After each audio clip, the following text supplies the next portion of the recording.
Uma jovem senhora propôs um jogo às suas 3 filhas. A mãe lhes mostrou um baú que continha 5 chapéus. 3 eram brancos e 2 eram vermelhos. Depois de vendar os olhos das 3 filhas, a mãe retirou 3 chapéus do baú e colocou um sobre a cabeça de cada filha. A menina que pudesse dizer e dar uma justificativa logicamente correta qual a cor do chapéu em sua cabeça seria a vencedora do jogo. A primeira filha teve sua venda retirada dos olhos. Ela não viu seu chapéu, mas viu os de suas irmãs e não foi capaz de dizer a cor do que ela própria estava usando. A segunda filha não viu seu chapéu nem o da primeira, mas viu o da terceira e também não soube determinar qual a cor de seu próprio chapéu. A terceira filha, antes mesmo de ter sua venda retirada dos olhos, respondeu corretamente a cor de seu chapéu, dizendo ainda o porquê de sua afirmação. Qual a cor do chapéu da terceira filha? Você consegue dar uma justificativa logicamente correta a essa resposta?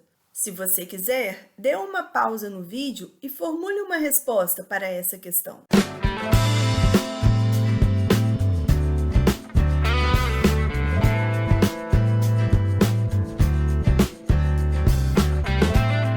Olá, eu sou Joyce Pimentel, pesquisadora e professora de matemática, e neste IMEF falaremos sobre noções básicas de lógica. Seja lá o que você tenha pensado para tentar resolver o problema que apresentamos, você raciocinou. Raciocinar é manejar a informação disponível e extrair dela consequências.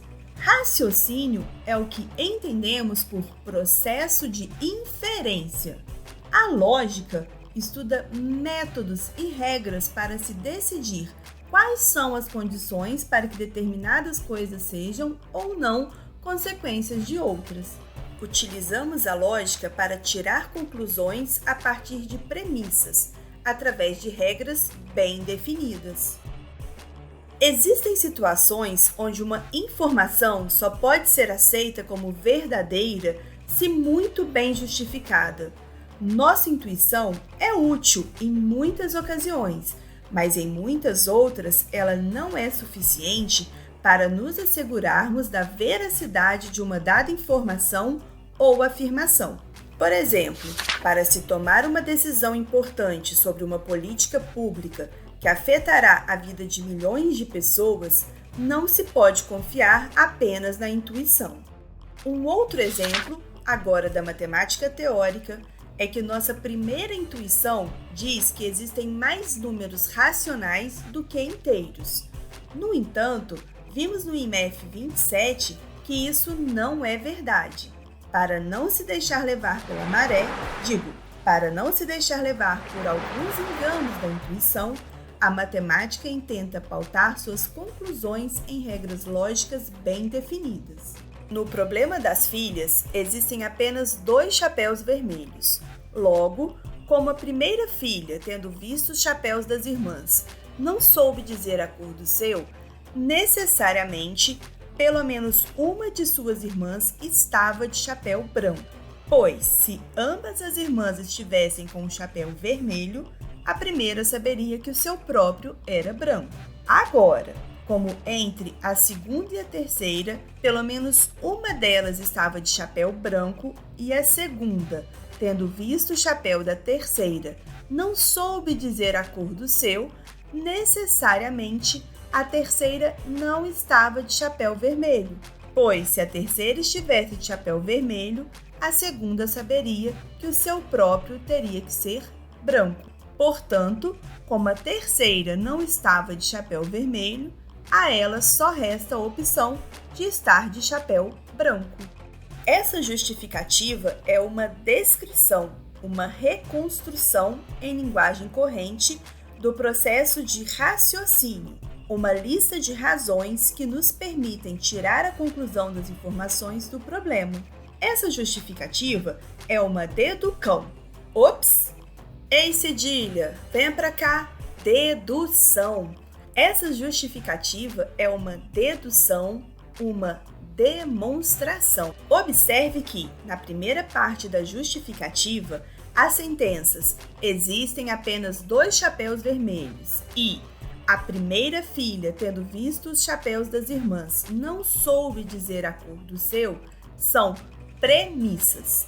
E a sentença, pelo menos uma das irmãs estava de chapéu branco, é conclusão.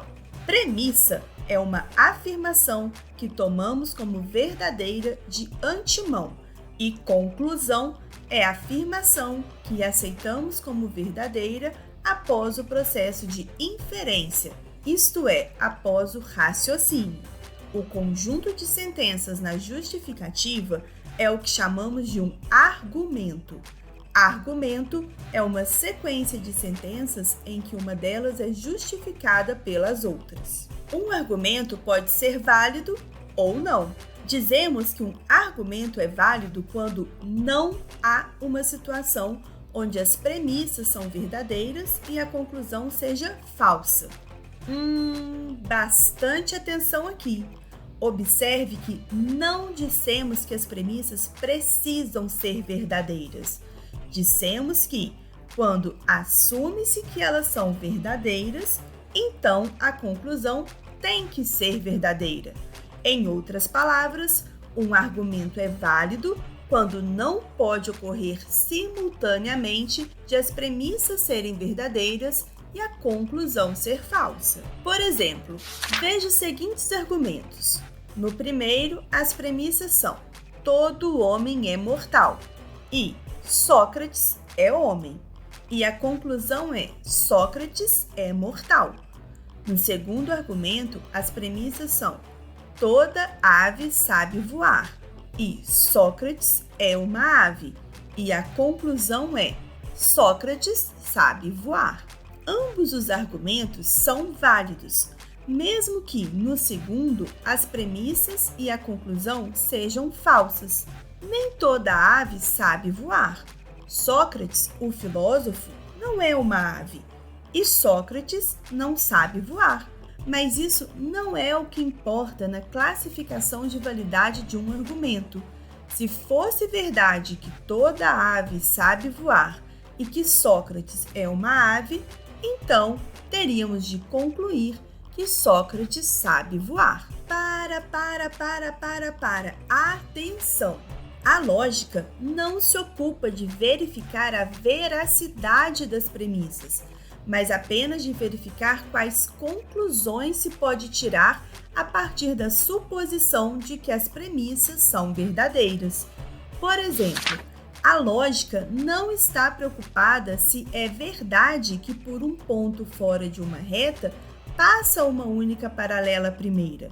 A lógica dedica-se apenas a fornecer critérios para se verificar quais são as consequências de se assumir que tal afirmação é verdadeira. A lógica não dá ferramentas para se decidir se 2 corpos massivos se atraem ou não, apenas critérios para se tirar conclusões da suposição de que tal afirmação é verdadeira. Uma vez que a hipótese do contínuo é independente das demais premissas das teorias de conjunto, decidir se existe ou não uma cardinalidade maior que a dos racionais e menor que a dos reais não é uma questão de lógica. Questão de lógica é verificar o que é verdade quando assume-se que tal cardinalidade existe. E, igualmente, verificar o que é verdade quando assume-se que tal cardinalidade não existe. Para fecharmos o assunto validade de argumentos, veja o seguinte: as premissas são: todo homem é mortal e Sócrates é mortal, e a conclusão é: Sócrates é homem. Embora as premissas e conclusão sejam verdadeiras, o argumento não é válido, pois existe a possibilidade de as premissas serem verdadeiras e, simultaneamente, a conclusão ser falsa. Para isso, basta que, por Sócrates, eu me refira a um pardal que passa por minha janela todas as manhãs, e não ao filósofo. Nesse caso, é verdade que todo homem é mortal, que Sócrates O pássaro que me visita é mortal, mas Sócrates não é humano. Os exemplos que acabamos de dar são chamados de argumentos dedutivos, que se diferem dos indutivos. Um argumento é dedutível quando pretende-se que a conclusão não pode ser falsa, de jeito nenhum, quando as premissas forem verdadeiras. Já um argumento indutivo é aquele onde pretende-se que a conclusão provavelmente seja verdadeira quando as premissas forem verdadeiras. No indutivo, aceita-se uma probabilidade, ainda que pequena, de a conclusão ser falsa, mesmo com premissas verdadeiras. Em muitas situações da vida prática, utilizamos o argumento indutivo. Nem sempre podemos ter uma conclusão inequívoca de um fato, mas apenas uma alta probabilidade de a conclusão ser verdadeira. Por exemplo, o argumento onde a premissa é 30% dos entrevistados vão votar na candidata X e a conclusão é 30% dos eleitores vão votar em X. É um argumento indutivo. No entanto, nas demonstrações matemáticas, utilizamos argumentos dedutivos, onde a conclusão é 100% verdadeira, caso tenhamos partido de premissas verdadeiras. Este IMF é inspirado nos primeiros capítulos do livro Introdução à Lógica, de César Mortari, e o problema das filhas e os chapéus no começo é uma versão de um problema que aparece no livro Introdução à Lógica, de Irving Cobb, e que também aparece no livro do Mortari. Na descrição do vídeo você pode encontrar os detalhes bibliográficos. Nos próximos IMEFs falaremos mais sobre lógicas e muitos outros assuntos.